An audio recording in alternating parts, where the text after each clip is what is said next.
உள்ளாட்சி தேர்தலை ரத்து செய்த உயர்நீதிமன்ற உத்தரவை எதிர்த்து மேல்முறையீடு செய்யப்படும் என்று ஆளும் அதிமுக தரப்பில் தெரிவிக்கப்பட்டுள்ளது. அதே வேளையில் எதிர்க்கட்சிகள் இந்த உத்தரவுக்கு வரவேற்பு தெரிவித்துள்ளன. அடித்தட்டு மக்களும் ஜனநாயக காற்றை சுவாசிக்க வேண்டும் என்கிற அடிப்படையில் தான் உள்ளாட்சி தேர்தல் நடத்தப்பட்டு கொண்டிருக்கிறது. அதுவும் குறிப்பிட்ட காலக்கெடுவுக்கு நடத்த முடிக்கப்பட வேண்டும் என்கிற சூழலில் நடத்தப்பட்டு கொண்டிருக்கிறது. ஆக இந்த சூழ்நிலையெல்லாம் எதிர்கொள்ள முடியாத எதிர்க்கட்சிகளினுடைய சூழ்ச்சி தான் இவைகள். இருந்த போதிலும் கூட உயர்நீதிமன்றத்தில் தக்க விளக்கத்தை அளித்து வழங்கி இத்தேர்தல் நடத்துவதற்குரிய நடைமுறைகளை மேற்கொள்ளும்.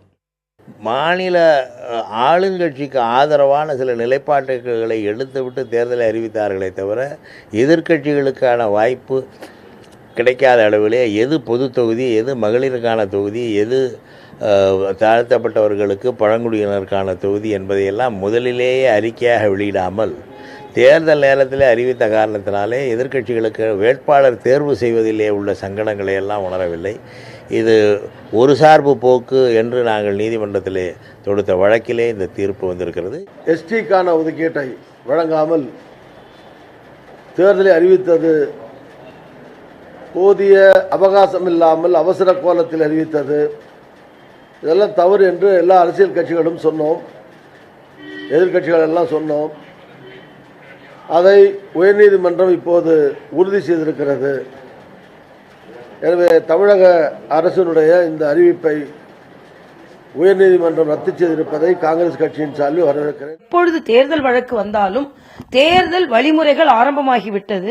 அதனால் இதை நிறுத்த முடியாது என்று பலமுறை உயர்நீதிமன்றம் நமக்கு சொல்லி இருக்கிறது. அது மட்டுமல்ல, எல்லோரும் வேட்புமனுக்கான பணத்தையும் கட்டி இன்று மறுபரிசீலனையும் முடிந்துவிட்டது. டிசம்பர் வரைக்கும் நிர்வாகத்தை எந்த அளவிற்கு கொண்டு செல்ல முடியும் என்ற ஒரு கேள்விக்குறியும் இருக்கிறது. ஆக இத்தகைய கேள்விக்குறிகளும் இருக்கிறது. அதே நேரத்தில் அவசர நிலையில் தேர்தல் அறிவித்தால் இத்தகைய நிலை ஏற்படும் என்பதையும் இந்த அரசியல் நிகழ்வு நமக்கு தெரிவிக்கிறது. எதிர்க்கட்சியினருக்கு கால அவகாசம் இல்லாமலேயே இந்த தேர்தலை நடத்துவதற்கு ஆளும் கட்சி முயற்சித்தது. ஆனால் உயர்நீதிமன்றம்